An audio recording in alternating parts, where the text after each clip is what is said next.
The National Investor's motto is, you can get information anywhere, but here you get knowledge.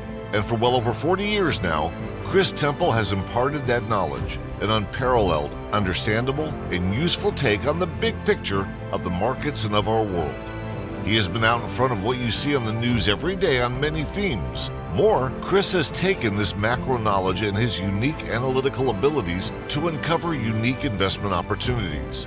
Often, he has guided his members to big winners in resources, biotech stocks, and more. His talents and connections often getting him into ground floor opportunities before they are discovered. Without further ado, here is Chris with today's topic. Welcome back, folks. I'm rejoined today by my friend Kelly Malcolm. He's the CEO of Borealis Mining. Kelly, good to see you. Pleasure to be here as always, Chris. I'm in lovely Reno, Nevada as we speak. Oh, nice. Well, that's where the action is these days for Borealis. You and I visited by video at least back in November, not just a few months after you took the company public with your first core assets of the Borealis mine and a lot of the surrounding ground. And folks, if you didn't see that before, go back on my YouTube page to late November and you'll see that initial interview. We're not really going to recover that ground because today's specific purpose is to give you an update on the acquisition made just a few weeks after Kelly and I talked back then, that being of Gold Bull Resources. And we want to go back and dive a little deeper into the whys and wherefores of that. Before we do, the usual customary slide here from Borealis' deck, Kelly and or myself might be making what could be construed as forward-looking statements. We want to let you know about that. And here also is the information on how to keep in touch with Borealis. Go to their website, kick the tires, look at the recent news. We'll share a few of the slides and whatnot with you on Gold Bull specifically today. Kelly, before we get into that though, real quick, give us a status on your OTCQB application, because I know as of right now, folks can buy you on the venture exchange under the symbol BOGO, but we're still waiting on the other. So yeah, in terms of our OTC listing, one of the main holdups is DTC eligibility, which is the ability to trade or to transfer stock electronically in the US. We had to put a pause on that owing to the transaction which closed yesterday. So we can resume that process now. A month and a half type thing, probably until it gets done. But in the interim, we are eligible to trade on the TSX Venture. We are listed on the pink sheets, although I don't recommend that all the time. But we are trading there, and we're trading in Frankfurt as well. So there's plenty of opportunities to get in the market. Yeah, well, and people need to be doing that, of course, for a lot of different reasons. Not only this great accretive acquisition that you just closed, in the form of Gold Bull. It's interesting today that we're recording this when, for the first time ever, gold hit a nominal price of $3,000 an ounce US. It pulled back a little bit later in the day, but it's been a hell of a run. And what's really great about this, folks, and I can't stress it enough, and I've said this umpteen times, and I'm sure Kelly has as well. A lot of the universe of gold-related companies out there, whether they're producers, explorers, or whatever, have still not participated in this move in gold. Is for a lot of different reasons. Also on my YouTube channel, more recently than my conversation with Kelly from November, you'll see one of my episodes of Your Money Today entitled "This is Not Your Father's Gold Market." And I explain why the stocks of both explorers and producers have uncharacteristically lagged this really great move we've had in the last for many months now for gold. That's not going to last forever, and especially as the rest of the market starts to break down, come back to earth, etc., investors are going to be forced to look around. And it's important to take cognizance of a company like Borealis, because unlike a lot of the explorers out there, and you've got a lot of exploration upside, you've got a lot of production upside too. You've had some production on and off from Borealis, and now you're going to have a steady source of production from Gold Bull. And that's really one of the reasons why you bought that asset was to have something accretive to your cash flow, wasn't it? Yeah, and well, really, so our main focus is once we got Borealis, the original mine, we realized we had something special. So we bought the Borealis mine. Number one, we had an asset that was permitted. We could actually go into production. We had a facility. We were able to pour gold bars. And then we started building the board. We started building the management team. We started building the shareholder register and realized that we had a wonderful growth vehicle on our hands with Borealis. And it was my mandate from the board to start acting upon that growth. And within 6 months of going public, actually within 4 months of going public, we announced our first corporate acquisition. And just like you mentioned, Chris, that the market has not yet caught up to equities in the market have not caught anywhere close up to the price of gold. We see that, and we see that as a real opportunity. So we are still looking for additional highly accretive projects that fit into that growth mandate. We're still hungry. We're still actively seeking out projects, and just like Gold Bull, ones that are complementary to our existing asset base, ones that we think one of the fallacies I think that companies one of the problems companies get into is they acquire ounces to acquire ounces. That's something that we have no interest in doing. We're interested in acquiring either future mines or ideally current mines that we can extract cash from, because that's really the nature of the beast and the name of the game here is making a business out of these early stage things, which a lot of people in the junior market don't really seem to have much of an interest in.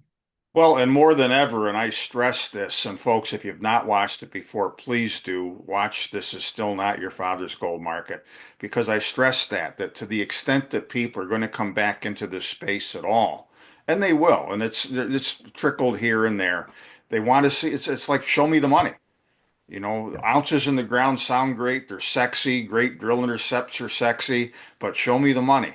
And Yeah. you know, I want to break down the acquisition real quick because with Gold Bull, you know, that company's significant asset is called Sandman, which now is under Borealis.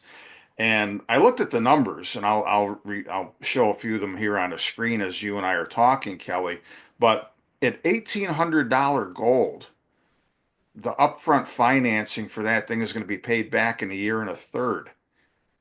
Were it just today, as we said, $3,000 gold, even if it didn't stay there, it corrects to 25 or 600 at some point, which is a long-term chart point for gold if we had a correction with all the reasons for people to still be in it. That's still you'd be swimming in money with that thing. So I can finally say, so on the sensitivity analysis, the furthest point on the curve is the magical $3,000 gold number. So we acquired Gold Bull for 8.9, we'll go US, so about $7 million US. The NPV on Gold Bull at $3,000 gold, post-tax, 6% discounted, is $400 million US for a $7 million purchase price. The build, and again, I think it was a little bit optimistic. In the PEA, it was 31.5 million US. Yeah. You're probably looking at something closer to 50 to 60 when all the feasibility study work is done. But still, nothing that we can't finance easily. That's a very, very simple number to finance in a gold market Yeah. via a combination of loans and streams and all that fun stuff. Um, your IRR at $3,000 gold is 215%. Like these numbers are bananas. They are. And the market still was only reading when we put our bid in for that, they were trading at $4.5 million Canadian market cap. There's a disconnect, 100%. And just like you said, when people are able to start showing that there's value in these projects that's actually going to come out of the ground, I think that's when this resurgence happens. If you look at like the last gold market, for example, I Am Gold now is building one of the better projects from the last real, like the 2012 gold market, is finally being built now with Cote Lake and Greenstone, and all these mines are literally 10 years behind. So Yeah. I think if you're able to put some of these things, fast track them, and actually show there's value in the ground rather than just a vault of ounces, I think you can command some attention outside of our little pocket, or at least my little pocket of investors, which is limited when you look at the overall investing Oh, populace, right? for sure. I mean, right now we've seen in recent weeks the finally a correction come about in the broad stock market. We had a bounce, today, Friday, to end the week because the markets had gotten very oversold. But I continue to believe we're going to ratchet downward as far as the overall markets are concerned, not necessarily any cataclysmic crash or anything like that, but there needs to be reversion to the mean for a whole lot of things. The parts of the stock market that are overpriced. And as that happens, and to your point, Kelly, I'm very confident that companies like yours that have current or very near term cash flow that's going to make the cash flow and revenue fundamentals of a lot of the overpriced tech out there look ridiculous. People aren't going to be able to ignore that forever, and that's going to be the type of company that a lot of generalist investors start to come into again as they realize that, hey, I've got to take advantage of the precious metals move somehow. How do I do it? Where's some good cash flow available? I don't want to buy just bullions and I got to store it and stuff, but where do I go? So getting back to Sandman, this is an Yeah, asset that has got, by its PEA, about a 9-year mine life projected, 35 to 40,000 ounces a year. Great numbers, as you said, and as I've shown on the screen. But one of the things that's going to make it especially work well for you guys at Borealis is that the impregnated carbon that comes from there, you've already got the processing facility, and that's huge to be able to bolster the economics even more. Tell us about that. sure. So the overall infrastructure, unfortunately, owing to IFRS versus GAAP rules, we had to write it down when we acquired the asset.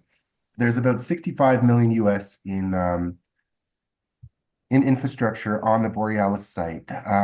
Some of that goes into roads, some goes into our substation, electricity, etc. But a lot of it went into our plant and building out our ADR facility, building out our ponds, our electrowinning cells, upgrading our substation to be able to process the gold. So our facility, we are able to pour gold bars.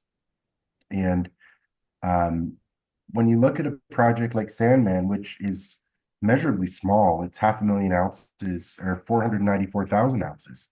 It's not a big asset. If it was 1.5 million ounces, you would probably spend the additional capital and build your facility. Your capex would go from, it says 31.5, let's be conservative, say 50. You go from 50 to about 115, 120 when you put all these different things together, because all of a sudden you need your own power source, you need a lot more infrastructure, you need more employees, you need a lot more work to go into the overall build out and continued operations. Where in Sandman, one of the reasons the capex is so inexpensive is they didn't even consider building their own. They said, look, this is not a big mine. It's 35 to 40,000 ounces a year. Let's be smart, be conservative, put as little money up front as we can, which we love to hear. Limited capital up front is in this market the king. And yeah, it's highly synergistic with Borealis. Our plant is already set up to process external material. The previous operator, who is Waterton, has done that in the past from two separate operations while Borealis was in operation. So the nice thing about that is they're completely the overall circuit for Borealis. Let's say we're in full production, is completely distinct of the actual gold pouring facility or the gold pouring process. And that's really important for metal accounting. So you wouldn't want to be mixing the two because you wouldn't actually know your exact recoveries from, let's say, Sandman versus Borealis. You need to have those distinct, which we do and are able to process. We're also able to process additional sources of carbon as well. So we're going to put that plant to good use and really looking forward to getting it into good use as soon as possible. Well, and that plant is the final piece of the puzzle, basically, of processing. Give us a really quick Cliff Notes version of the physics of this. At Sandman, for example, in the case of the asset you acquired from Gold Bull, or what you're processing at Borealis, for that matter. You have a process where you do the leaching. You have the solution go through carbon. The carbon captures the impregnated solution that has the gold, right? Yep, And it's that carbon, which is what you need to process at the end at your ADR facility. exactly. So what you would do at Sandman is similar to what we have at Borealis. You'd build a little heap leach pad. You build a pond. It's called like a cyanide pond or a pregnant pond, they call it. And you put a set of 5 carbon columns. And just like at Borealis, you'd have your fluid circulating from your columns to the heap leach pad in a continuous loop. Keep introducing cyanide to the leach pad. That cyanide is going to grab the gold out of the leach pad. The carbon is going to soak it up. At a certain point, are loaded with gold, where it no longer is able to pick up any more gold. At which point, in the case of actually both Borealis and Sandman, you empty the gold out of the carbon out of the circuit and either replace it with new carbon or introduce old carbon back in. That's barren at this point. And in the case of Borealis, we just take our carbon, shovel it out into our stripping system, which is in the same plant that our carbon columns are located. Or in the case of Sandman, you put it into some one cubic yard super sacks, pop it on a flatbed truck, drive it down 2.5 hours down the road to Borealis facility, and then pop it into our stripping circuit. Right. And basically 2 days later, after that introduction of the carbon into the circuit, your furnace is going, you're pouring doré bars. Okay. Following the pour of the doré bars,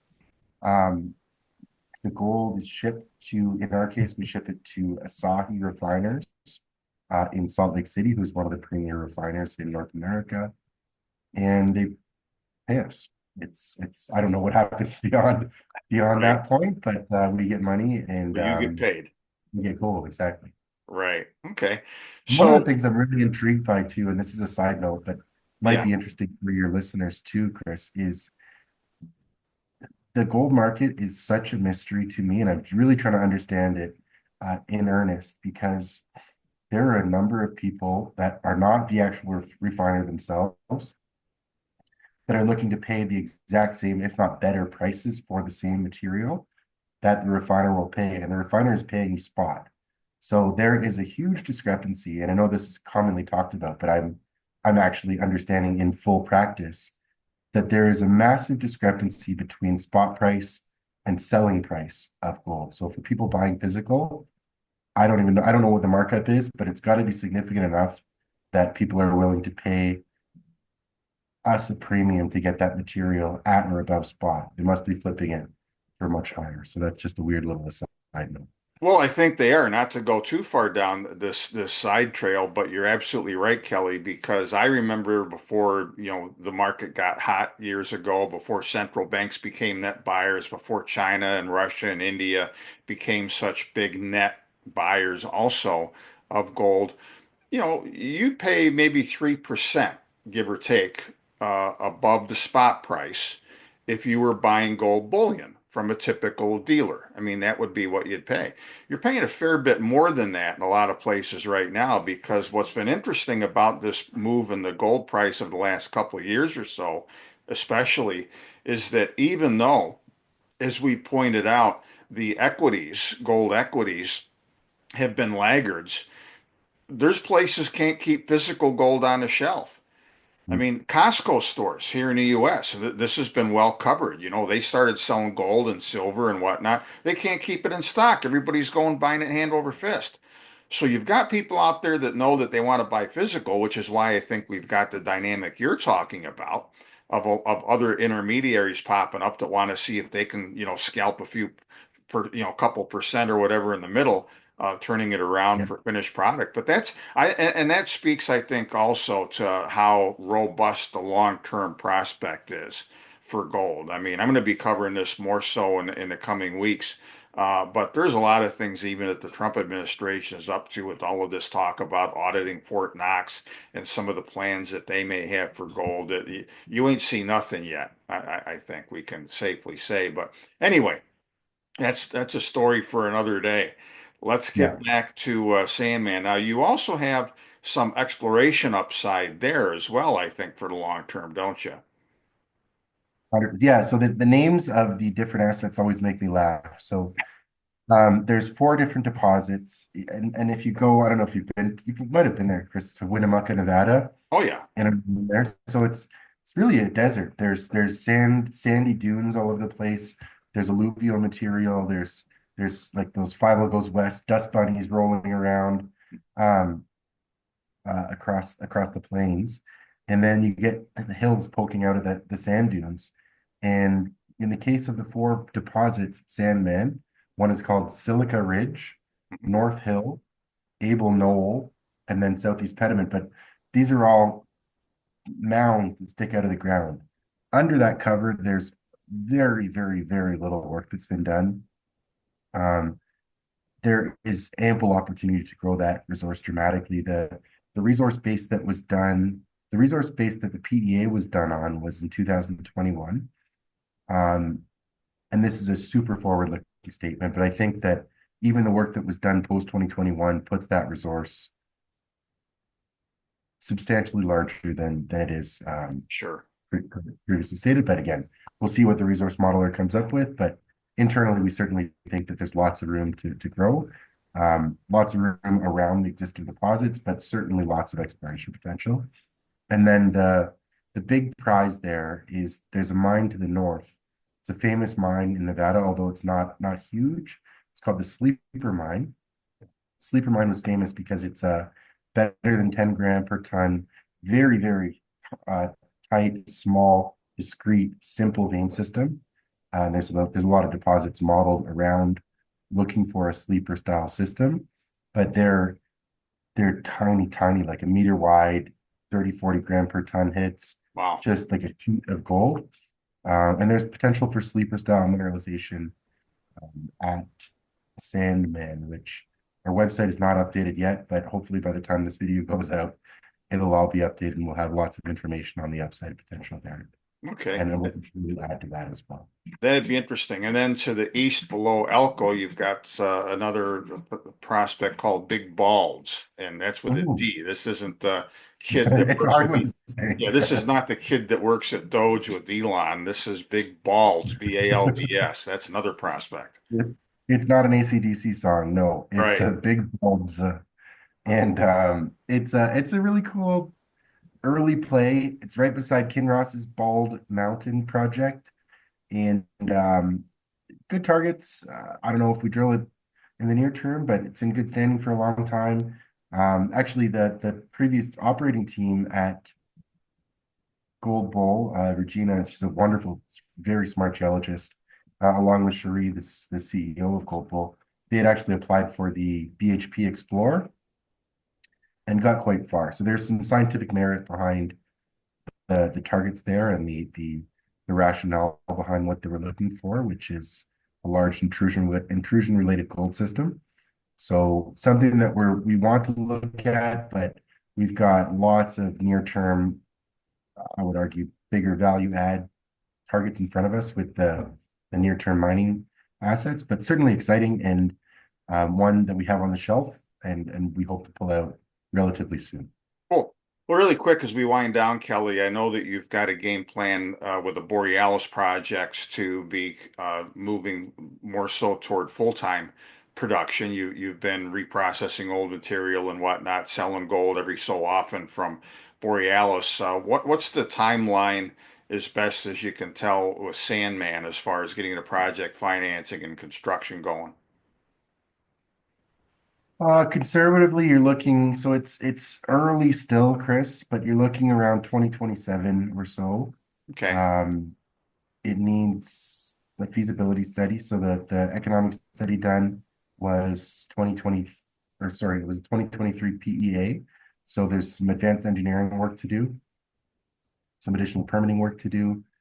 Shouldn't be overly onerous. We've already got all the water wells drilled, That's good. biological, archaeological studies are done, so shouldn't be too big of a process. But Okay. we're pushing it. We're going to push it rapidly now that it's in our hands, and looking to advance it. In the interim, there, and again, super forward looking, Chris, but we are actively pursuing additional opportunities, and later stage is better than early stage in our Right. growth platform. So looking for things that could be turned on tomorrow or 6 months or a year from now. So, or potentially in production. But yeah, look, we're still looking to grow, and I think that that's the best way.